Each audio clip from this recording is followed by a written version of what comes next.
Hi and welcome back to David Pattinson's Accused Friends. Today I want to do a video on predicting the next round of protests in Great Britain. And when I say this, I don't say it in any hopes that there's going to be social unrest and social discord in our country. It's the last thing I want. I want a happy, healthy, stable country. But the problem is we have a government that foments fear and that foments mistrust and that foments chaos and places itself as the arbiter of all the chaos. And there's nothing more chaotic than locking down our country. I've been totally against the lockdown from day one. Before it was even called lockdown, it was called shutdown when I was against it. And I've been speaking out against it for a long period of time and continuing to do so. But there's sort of three big pressures bubbling up in our population. Obviously, number one is the lockdown. People have been locked down for a long time. They're sort of coming up and feeling discombobulated and uncertain. And that angst is going to manifest itself, I think, in more protests. I think the second issue is the re-election of Donald Trump in the United States this November, the presidential election. And I know quite a bit about United States politics because I lived in Washington, D.C. for 6 years. And obviously the United States establishment and the British establishment do not want to see Trump re-elected, and be talking about this a bit more in the near future, but that is a secondary issue that's going to cause social unrest. I think the powers that be want to see social unrest to make it seem like Trump is the wrong leader for the free world and that he needs to be removed. A lot of sort of hidden agendas there. And then I think the third thing is what I call the looming disaster, which is the economic collapse and all the financial chaos. Our debt here in Great Britain is going to get so big that it's going to cause a sort of an economic collapse of epic proportion. Hasn't quite kicked in yet because people are sort of still on furlough. They've still got bailout money. But when all that dries up, or when the purchasing power of people's money and savings evaporates, there's going to be a sort of a big inflationary spike because there's going to be such people have got money, but there's no production to back it up. People go to the shops to buy goods, and there's not going to be enough goods because we're not producing enough anymore. We've had so many people off work, and they're going to be permanently out of work, but there's still going to be demand for goods and services, with borrowed money and inflated currency. And so I think there's a lot of bad things coming down the line. And the reason I'm talking about this is not to glorify in it and not to celebrate it. It's not what I'm doing. I try to look at things in a rational way and communicate what I think is going to happen based on life experience. I mean, I don't want to do videos predicting things that, are unlikely to happen. I mean, I want to be right on these things just because I want to inform the public of, what I think is going to happen, hopefully help them in their lives to, to see what's coming down the line and to prepare properly. And, I think the sort of next round of protests are going to be all this sort of face mask stuff. I mean, why in Sweden do they not need to wear face masks than we do?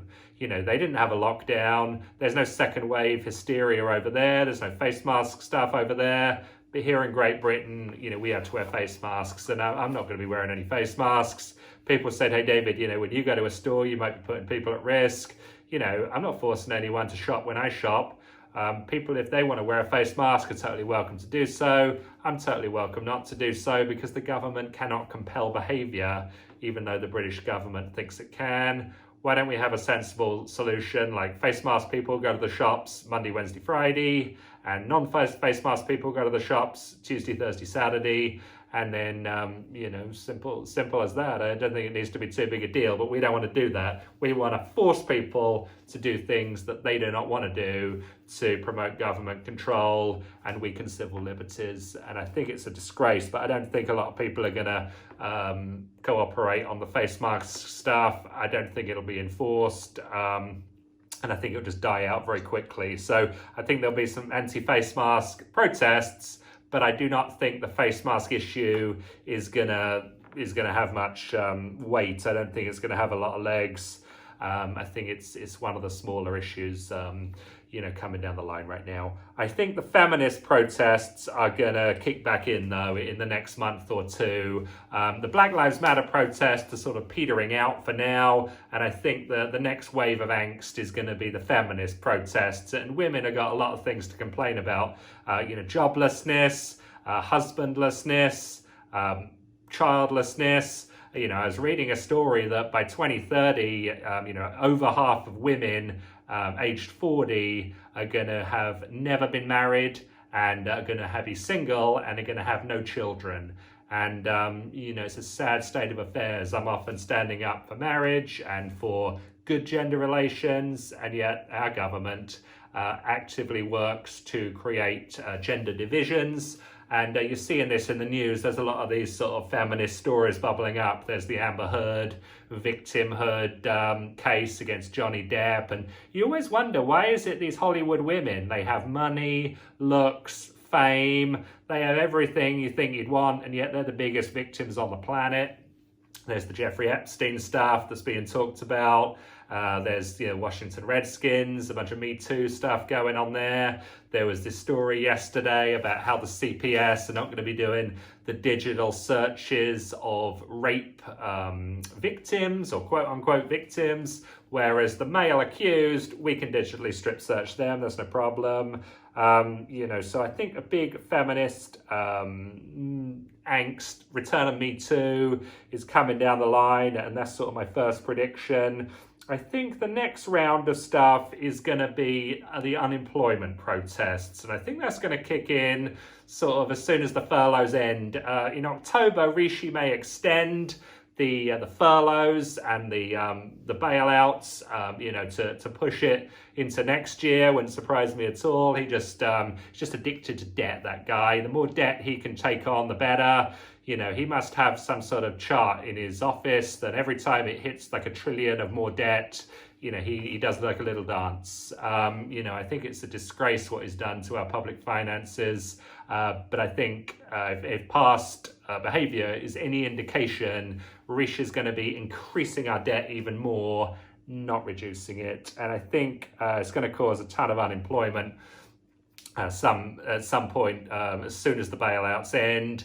And that's when there's going to be a lot of unemployment protests, particularly among young people. And I think that will tie into this wealth transfer through the lockdown. Big business, investors, retirees have done well.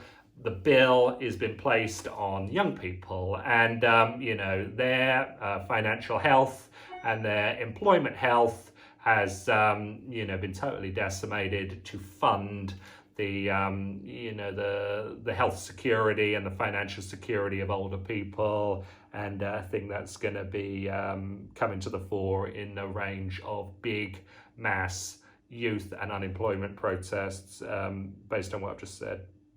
I think at some point, maybe a little bit further down the line, retirees are going to start protesting simply because the value of their retirement and their investments is going to dwindle. They've had a lot of bailouts. The stock market's been propped up. I think if we're going to think about things in a macro scale, the big rationale for the lockdowns, and while the establishment have been so keen to promote it as being, we've got to lock down at all costs, should have locked down earlier, is so that the financial system can get another massive injection of money, courtesy of future generations. I mean, in the United States, they've spent about $7 trillion already to get to 50 million unemployed. And, the stock market is pretty much as high as it's ever been, although it did drop down in March. It's kind of recovered to its original place. And propping up the stock market and making sure that it, stays infused with borrowed money and more debt is the goal of the establishment, and that's why they've been so keen to perpetuate the lockdown, because without the lockdown, there's no justification for taking $7 trillion from the future to prop up the present. And of course, Britain, by extension, benefits from this because the pound is tied to the dollar. The dollar is the reserve currency of the pound. So, I think there's a lot of special interest there. I think there's going to be, I think the global warming folks might pop up. I mean, it was only January when Prince Charles was saying we had 10 years to save the planet. He made the speech at Davos.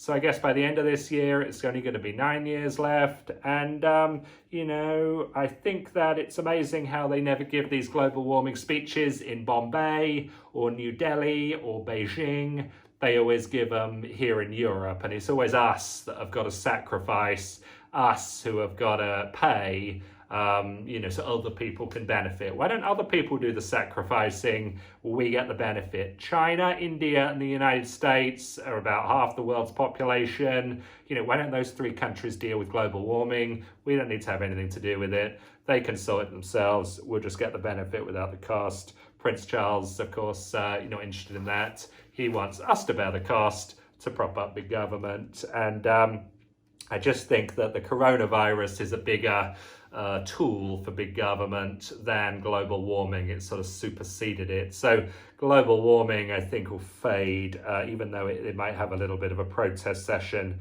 before the end of the year.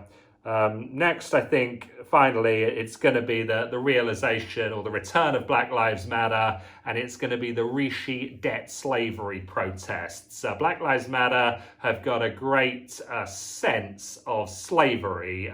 They hate historic slavery. They hate, people talking about slavery. But when they realize that Rishi has consigned very, very young children and newly born babies to debt slavery, I think they're going to be very, very upset about that. And I think there's going to be a lot of debt slavery protests against Rishi. And it's a prediction I'm making.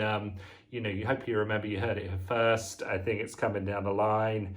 And then, of course, at the end of the year, we have the Brexit, so-called Brexit, the final withdrawal or whatever they call it now.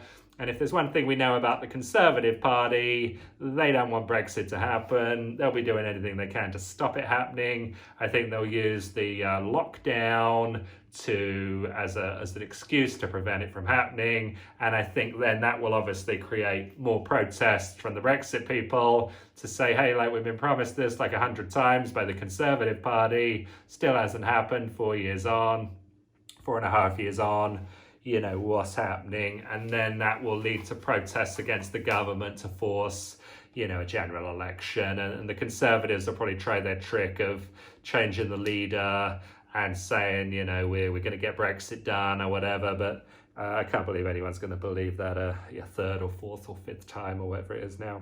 So we have a lot of problems in our country. We've got this compulsory vaccination stuff as well looming. I don't know when they'll try and force that through. And it's a bad state of affairs. I think terrorism may rear its head. I'm no advocate of terrorism, very against terrorism. I don't associate with terrorists in any way.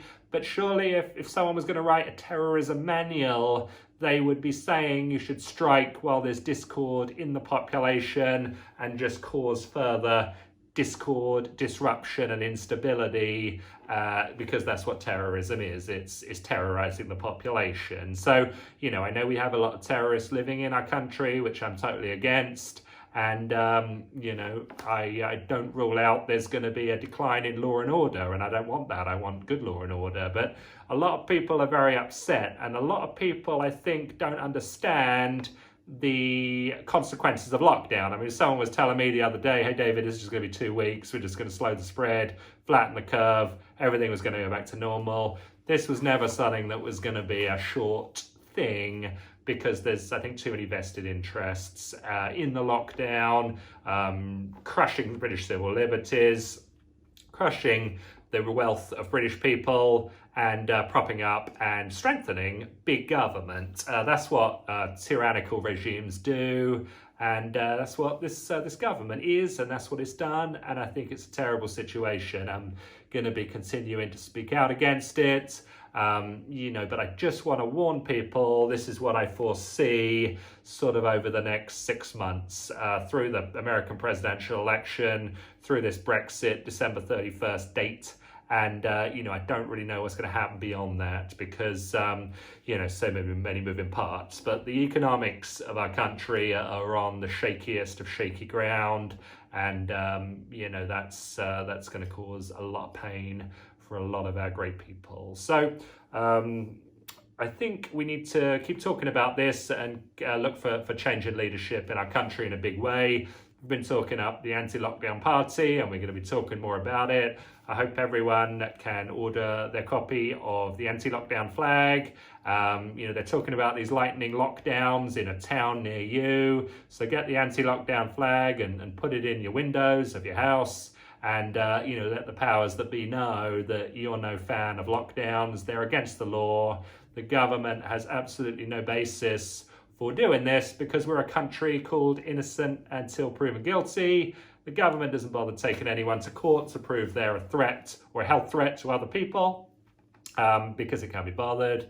And they totally ignore the economic health of our people and our country, and they look to decimate it. So bad things are happening, bad things are coming, and we the British people need to put a stop to it by coming together and saying enough's enough. So please continue to support these videos by subscribing to the channel, and we'll look forward to talking with you soon.